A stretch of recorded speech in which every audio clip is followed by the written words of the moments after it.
जिसने India out का नारा देकर सत्ता पाई, आज वही भारत के लिए रेड कारपेट बिछा रहा है।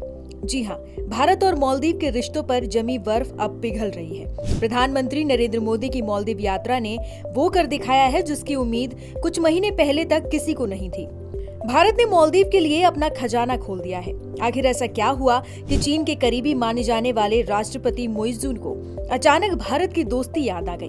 देखिए ये पूरी रिपोर्ट। सबसे पहले बात करते हैं उन बड़ी सौगातों की जो भारत ने मालदीव को दी है। पहला, भारत ने मालदीव को करीब 4,850 करोड़ रुपए की भारी भरकम लोन सहायता देने का ऐलान किया है। दूसरा, दोनों नेताओं ने मिलकर मालदीव के नए और अत्याधुनिक रक्षा मंत्रालय की बिल्डिंग का उद्घाटन किया, जिसे भारत की मदद से बनाया गया है। तीसरा, भारत ने मालदीव की सेना के लिए 72 गाड़ियों और दूसरे जरूरी उपकरण भी तोहफे में दिए हैं। चौथा, इसके अलावा भारत की मदद से सड़कें, पानी की व्यवस्था और 3300 घरों जैसी कई परियोजनाओं का भी उद्घाटन हुआ।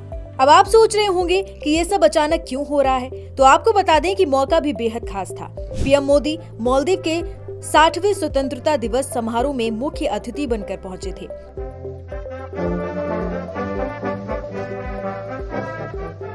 ये दौरा राष्ट्रपति मोइज़ू के खास न्योते पर हुआ है। ये दिखाता है कि दोनों देशों के बीच रिश्ते अब पटरी पर लौट रहे हैं। लेकिन असली खेल तो अब शुरू हुआ है, जिसने चीन की नींद उड़ा दी है। आपको याद होगा कि राष्ट्रपति मोइज़ू इंडिया आउट यानी भारत को बाहर करो के नारे पर चुनाव जीतकर सत्ता में आए थे और उन्हें चीन का कट्टर समर्थक माना जाता था। लेकिन अब उन्हीं मोइज़ू की कार्यकाल में किसी विदेशी राष्ट्रीय अध्यक्ष का ये पहला दौरा है और वो राष्ट्रीय अध्यक्ष हैं भारत के प्रधानमंत्री।